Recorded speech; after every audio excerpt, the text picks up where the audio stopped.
President and CEO and the Board of Directors for the Center for Rural Development, we would like to welcome you back to our facility this evening.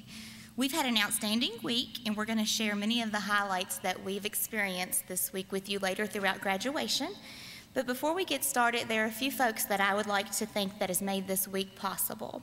First of all, Lonnie Lawson and all of the center staff. Will you guys stand, all of you that are with us this evening?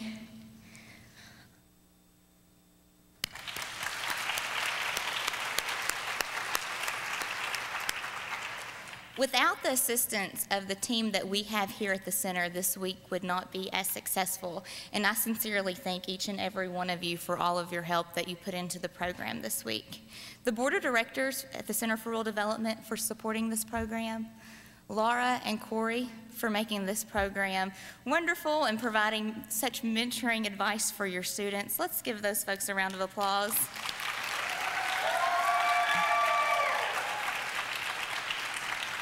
South Kentucky RECC, they hold an annual golf tournament for us to raise funds to support the Rogers Scholars Program.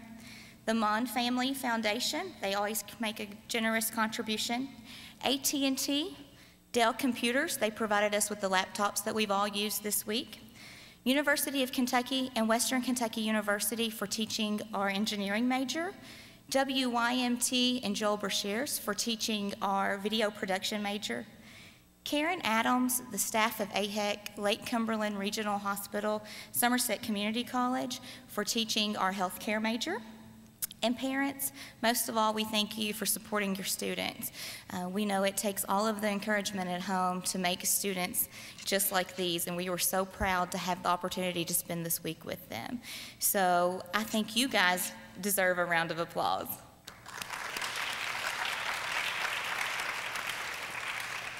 Scholars, thank you for making this a wonderful week for us. We love each and every moment that we get to share with you, and we hope to continue our relationships that we have developed throughout the week with all of you. So we're very proud of you, and we're excited to get this evening started so that everybody else can see what we've been doing this week. At this time, I would like to introduce our speaker for tonight. This man has a true dedication for the youth in Southern and Eastern Kentucky. He shows his passion for the future leaders of our region by securing these summer opportunities for our students year after year. He has spent each day working with our scholars, from teaching the importance of giving back to community service and showcasing his fine ballroom dancing skills and mentoring each and every one of them. Please welcome my boss and our president and CEO, Lonnie Lawson.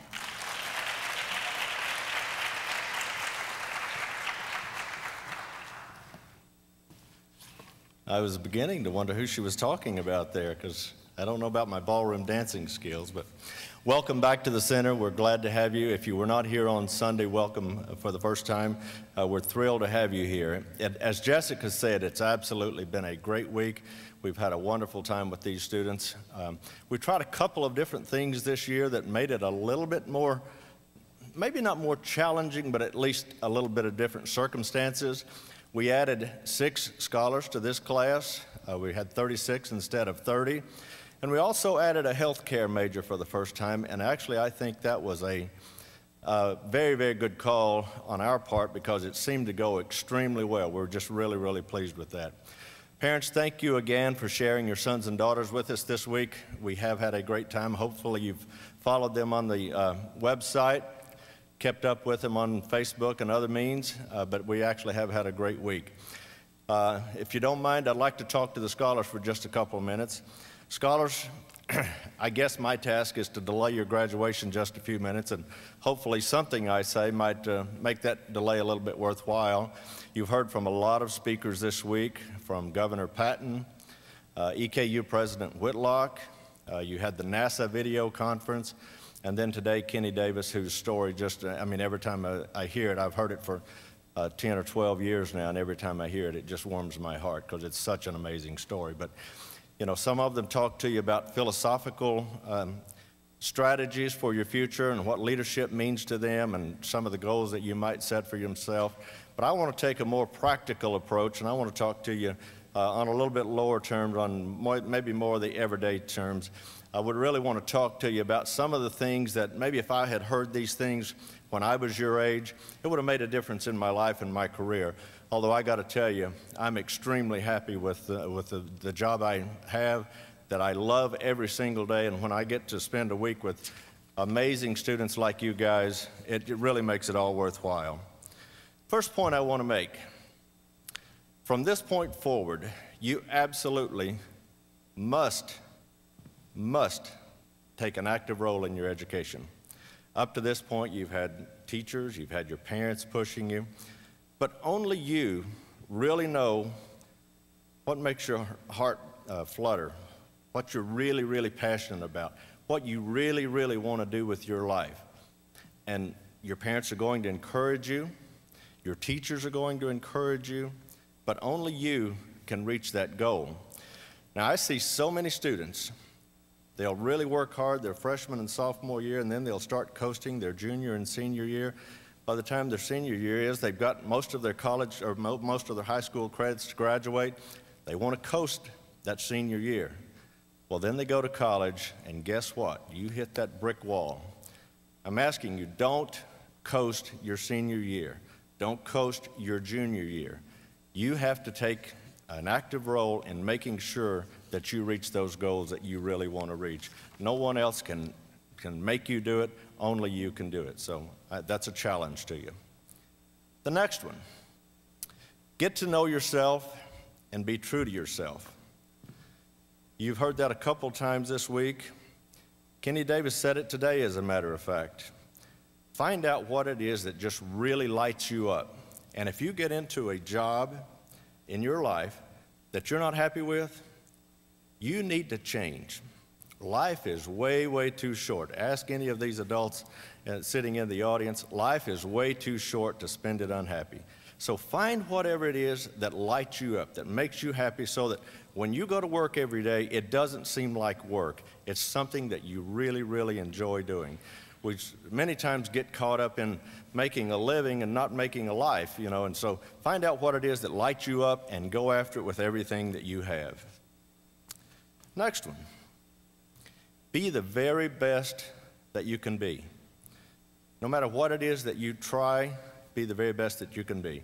And the world, I know, is probably a little bit scary for you out there right now. The economy is really tough, and you're thinking probably job prospects are going to be a little bit bleak.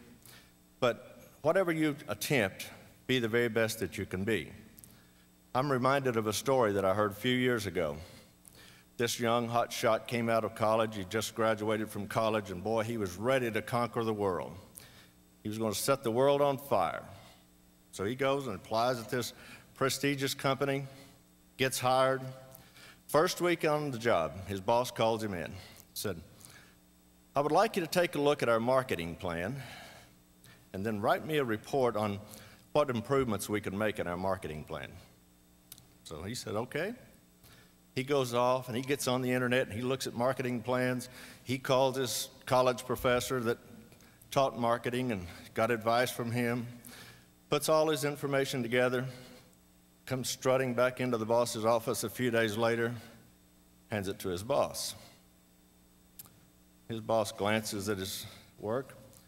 He said, "Is this your best work?" He didn't know what to say.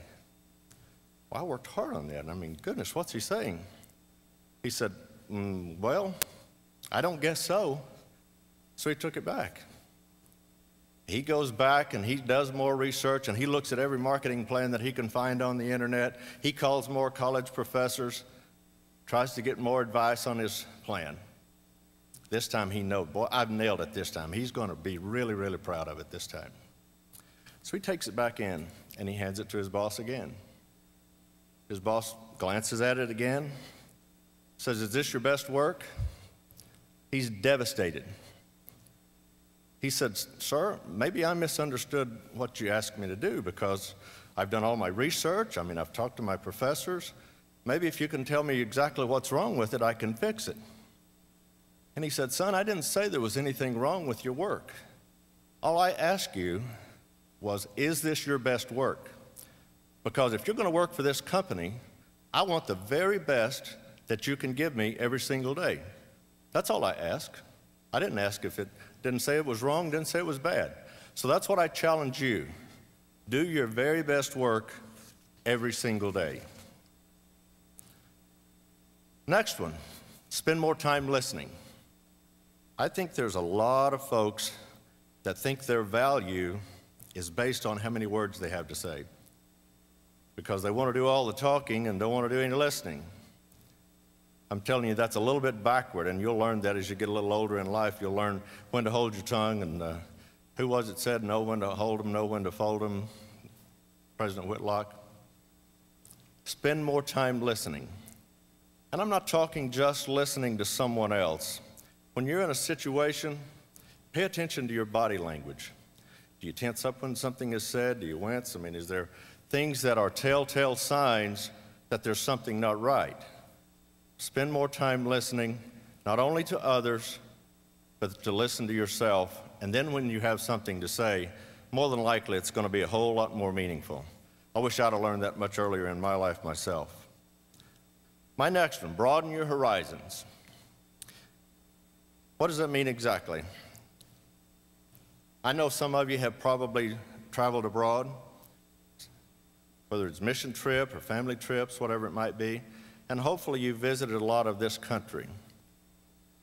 But if you don't really broaden your horizons, if you don't know what they're doing in China, if you don't know what they're doing in India, if you don't know what they're doing in Japan, that's who you're competing against.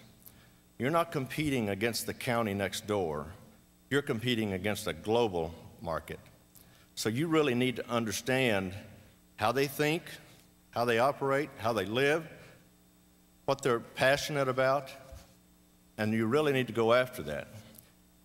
When my daughters were much younger, we had 6 exchange students from 5 different countries. And then after they got a little older, we were actually able to go visit 3 of those exchange students. And it was really eye-opening for them to be able to see halfway across the world how other folks live. And they found out, you know, truly, there may be a few different customs, but we're really not so different after all. But you really need to learn who it is you're competing against. I had the opportunity in February of 2009 to go to Brazil on a mission trip.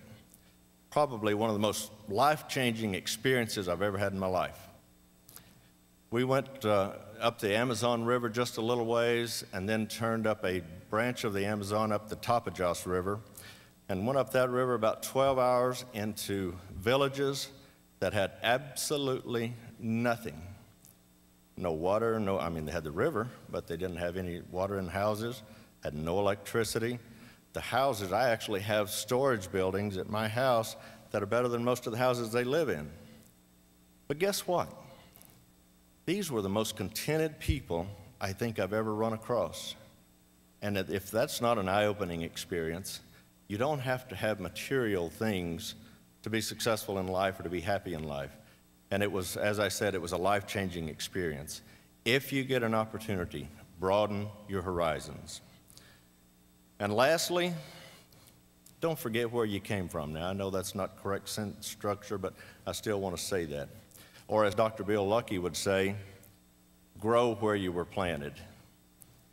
I hear people, I travel all over this region, and I hear people every day that want to apologize from being from Eastern Kentucky. That really makes me angry because I am so, so proud that I'm a Kentuckian. I'm so proud that I'm an Eastern Kentuckian. We have the greatest heritage and the greatest roots that you could ever imagine. And if you ever are ashamed of where you've come from, I really feel sorry for you. You really need to take an introspective look.